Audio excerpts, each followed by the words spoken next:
Interviewing Skills, brought to you by the Marquette University Career Services Center. Interviews are a two-way street.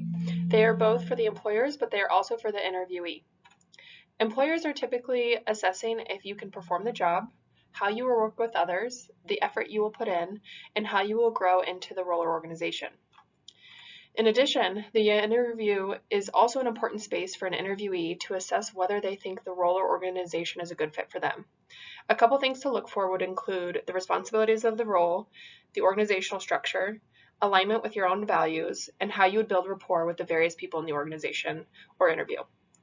Overall, you want to assess how your overall happiness would be within the organization. Prior to interviewing, there are 3 different things to do to prep. First, you will want to research the company. You want to look at their history, trends in the industry, projects the organization is currently involved in, as well as mission statements and the values they live by. When you are doing this research, you can use the job description, the company website, and various platforms to learn about the industry. Secondly, you will want to ensure that you have all your materials ready to share.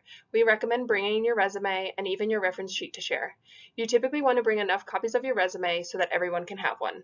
Additionally, a notepad or notebook is a good idea to bring to jot down notes, names, answers to your questions, and information you gather along the way. Finally, having an outfit that you are comfortable in picked out the night before will help you with your nerves the day of and be one less thing to think of. Thirdly, you'll want to do a little self-reflection and practice. Some things you'll want to brainstorm are your skills or attributes, the values that are important to you in the workplace, and finally being able to practice how you might talk about those in a professional manner. The questions pulled on this slide are commonly asked questions in an interview. While you can never know exactly what your interviewer is going to ask, you can prepare for some topics that frequently come up. For example, tell me about yourself is a question that typically pops up often in interviewing. Having some ideas prepared for how you would answer that question is a good idea, such as what you're currently doing or studying, what led you to study that, and why you're interested in the role and how it ties to your future plans. Additionally, thinking through how you might talk about your strengths, weaknesses, and some of the skills that you possess is always a good idea. You want to keep your answers concise, ensuring you are answering the interviewer's question, but contain potential rambling, which can sometimes be difficult. Our office has a couple tips when answering questions. You can absolutely use answers or examples that are in your resume or cover letter. Interviews are a great space to elaborate more about the experiences within those documents. STAR is a good technique to use in your interviews when you can. It is especially used for behavioral-based questions or questions that ask you to respond on how you've handled a specific situation or how you've accomplished something. Typically, you can identify these questions because they ask you to give an example or situation. For example, they may use language such as, tell me about a time, or can you give me an example when? When you hear these questions, you can immediately think STAR. STAR is a strategic structure to answer all parts of an interview question. So let's break it down. The S stands for situation, which is essentially the context of your story. This could include information regarding your role, the organization, and what you are doing. Then the T stands for task, or what you were tasked to complete, including any expectations and challenges. Third is A for action, which is what you did and how you did it. Finally, you end with R, which is the result, your accomplishment, the rewards, or impact. Let's take a look at this example.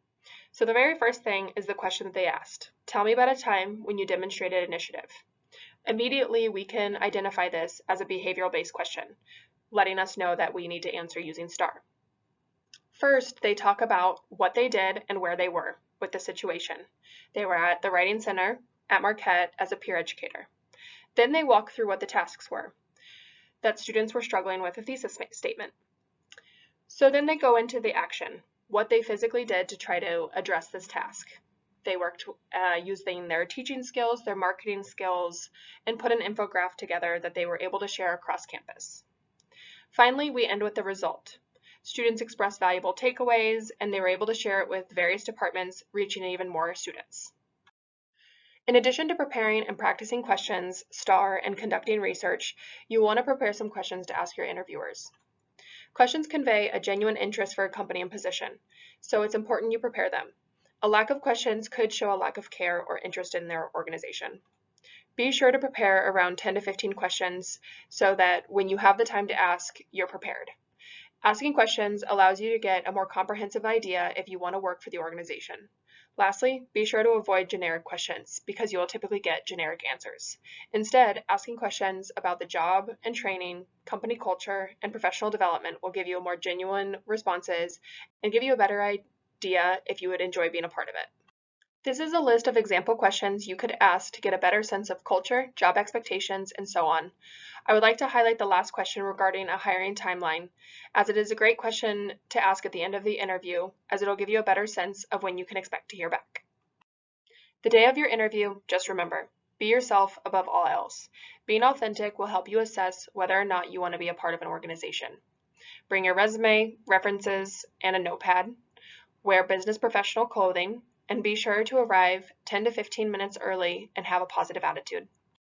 Some notes for virtual interviewing. First, it is very similar preparation to in-person interviewing that we just covered. There are a couple more considerations just to make sure that you're ready to go, especially regarding technology. First, be sure to test your technology. This would include downloading any necessary video chatting applications and checking your audio and headphones to ensure that they are working. Second, set up your shot. You want to make sure that there are not too many distractions in the background. Third, dress for success.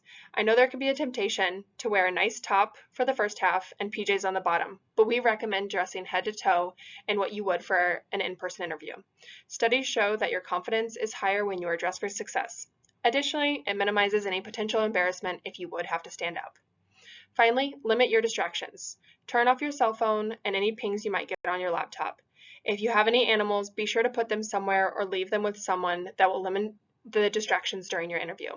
While sometimes cute, it's best to avoid the noises and appearances. After your interview, be sure to follow up with a thank you email. Some content to include would be thanking the interviewer or interviewers for their time. If there was more than one interviewer, writing a thank you email to multiple people involved and catering it to your conversation with them is recommended. Second, indicate something that you learned or appreciated. You can also share experiences that you discussed in the interview that you would like to reiterate. You don't want to overdo this, but it's okay to reiterate why you're a good fit for the company. Lastly, reiterating your interest in the position within the company will show genuine interest. Here is an example of a thank you email that includes all parts that we just talked about. It starts by thanking the interviewer for her time and it reiterates the interviewee's interest. They then share some experiences that they discuss that display why they're a good candidate. They wrap up sharing their contact information in case there are any additional answers needed. We hope you enjoyed the video on interviewing skills. Check out our other videos or social media platforms for more resume and cover letter suggestions and career-related advice. If you have any additional questions, please stop by or call our office and we'd be happy to help. Like, subscribe, and have a great day.